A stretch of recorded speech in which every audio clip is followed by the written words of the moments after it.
Coba kau mencoba matamu, dengan penghayatan, kira-kira kalau ada bandar narkoba. Syederalun Satres Narkoba Polres Langsa kembali menggagalkan peredaran sabu-sabu sebanyak 1.035 kg dari tangan pelaku Rizal Syahputra, 29 tahun yang diringkus di area persawahan sekitar tempat tinggalnya Desa Senubuk Cantik, Kecamatan Manyak Payet, Aceh, Tamiang. Kapolres Langsa AKBP Andi Rahmansyah melalui Kasares Narkoba AKP Mulyadi pada Rabu 27 Maret 2024 menyebutkan pengungkapan dan penangkapan tersangka Rizal Syahputra ini berkat adanya laporan masyarakat. Pelaku diringkus pada Selasa 26 Maret 2024 sekitar pukul 18.35 waktu Indonesia bagian Barat di area persawahan Manyak Payet, Kabupaten Aceh, Tamiang setelah tim Opsnal Satres Narkoba mengintai tersangka.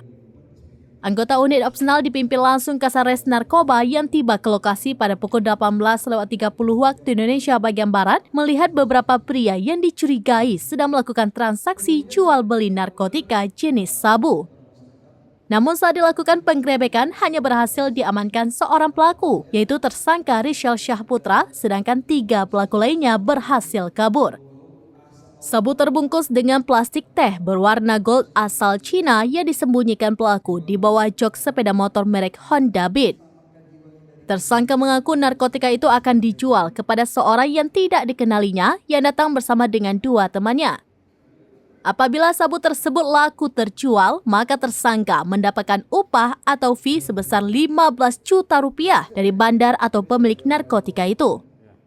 Dalam kasus ini, Satres Narkoba Polres Langsa menetapkan AB alias BG dan IS yang berperan bersama dengan tersangka sebagai perantara atau kurir masuk dalam daftar pencarian orang.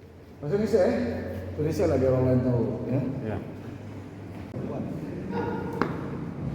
Coba kau mencoba matamu, dengan penghayatan.